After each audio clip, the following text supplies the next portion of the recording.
Hello ಎಲ್ಲರಿಗೂ ನಮಸ್ಕಾರ. ಇವತ್ತು ಬಂದ್ಬಿಟ್ಟು 44ನೇ ಪ್ರಶ್ನೆನ ನೋಡೋಣ. With reference to the Indian parliament consider the following statements ಅಂತ ಹೇಳಿ ಕೇಳಿದ್ದಾರೆ.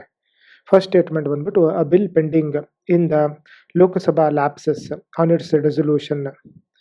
ಎರಡನೇ ಸ್ಟೇಟ್ಮೆಂಟ್ ಬಂದ್ಬಿಟ್ಟು a bill passed by the Lok Sabha and pending in the Rajya Sabha lapses on the resolution of Lok Sabha. ಮೂರನೇ ಸ್ಟೇಟ್ಮೆಂಟ್ ಬಂದ್ಬಿಟ್ಟು a bill in regard to which the President of India notifies his or her intent to summon the House to a joint sitting lapses on the dissolution of Lok Sabha. Which of the following statement given above is or are correct ಅಂತ ಹೇಳಿ ಕೇಳಿದ್ದಾರೆ. So ಇದು ಬಂದ್ಬಿಟ್ಟು article 107 ಮತ್ತು 108 ಬಗ್ಗೆ ಮಾತಾಡುತ್ತೆ. So ಇದು polity question ಆಗುತ್ತೆ. ಇದನ್ನ ತಿಳ್ಕೊಳ್ಳೋದ್ರ ಸಲುವಾಗಿ ನಾವೊಂದು ನ್ಯೂಸ್ ಸ್ನಿಪ್ಪೆಟಿಗೆ ಹೋಗೋಣ. ಸೊ ಯಾವಾಗ ಬಿಲ್ ಲ್ಯಾಪ್ಸ್ ಆಗುತ್ತೆ, ಯಾವಾಗ ಆಗೋದಿಲ್ಲ ಅಂತ ನೋಡ್ಕೊಳ್ಳೋದಕ್ಕೆ bill that originates in the Lok Sabha and remain pending in the Lok Sabha ಅದು ಲ್ಯಾಪ್ಸ್ ಆಗುತ್ತೆ.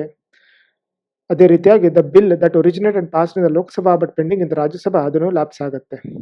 ಅದೇ ಬಂದ್ಬಿಟ್ಟು if the president has notified the holding of joint sitting before the resolution of how Lok Sabha that ಅದು ಲ್ಯಾಪ್ಸ್ ಆಗೋದಿಲ್ಲ. ಸೊ ಅದರಿಂದ ಮೂರನೇದು ತಪ್ಪಾಗುತ್ತೆ, ಒಂದನೇದು ಮತ್ತು ಎರಡನೇದು ಕರೆಕ್ಟ್ ಆಗುತ್ತೆ.